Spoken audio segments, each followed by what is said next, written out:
Good morning, this is Dr. Fletcher with your Monday Motivation. We are wrapping up our series of summer tips. So today I wanted to talk a little bit about hydration and staying hydrated during the summer. It has been blazing hot here in Charlotte over the past week, and the forecast continues over the next 2 weeks with temps in the 90s. So it's very easy to get dehydrated.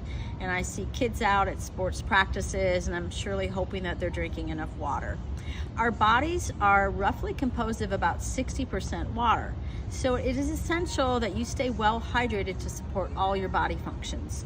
We know a number of things besides heat can cause us to have more fluid and hydration needs. Certain medications that people are on can be more dehydrating, like blood pressure medications. And some fluids can actually be retained by other medications such as anti-inflammatories. But when thinking about staying hydrated in the summer, it's important to know, number one, how much you need to drink.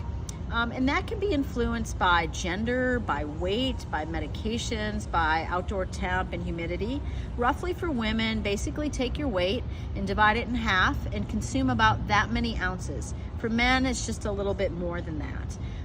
Also with hydration, think about what you're drinking. We can't really count like the coffee and the coffee beverages that you're drinking.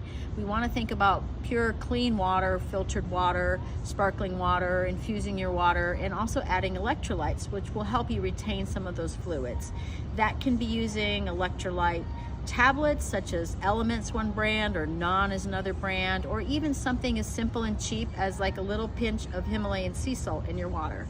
If you don't like drinking water, add some fruit, like put it in a jar on your counter. Lemon, berries, watermelon, those will help maybe encourage you to drink a little bit more. Also think about the foods that you're eating in the summer that are more hydrating.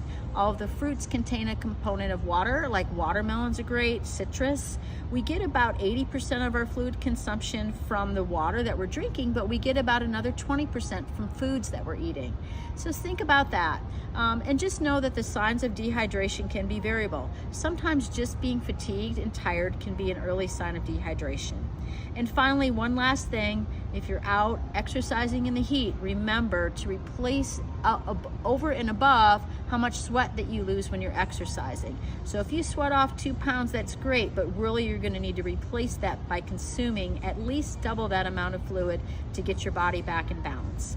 So we encourage you to stay active and healthy in the summer, but remember, hydration is key and very important.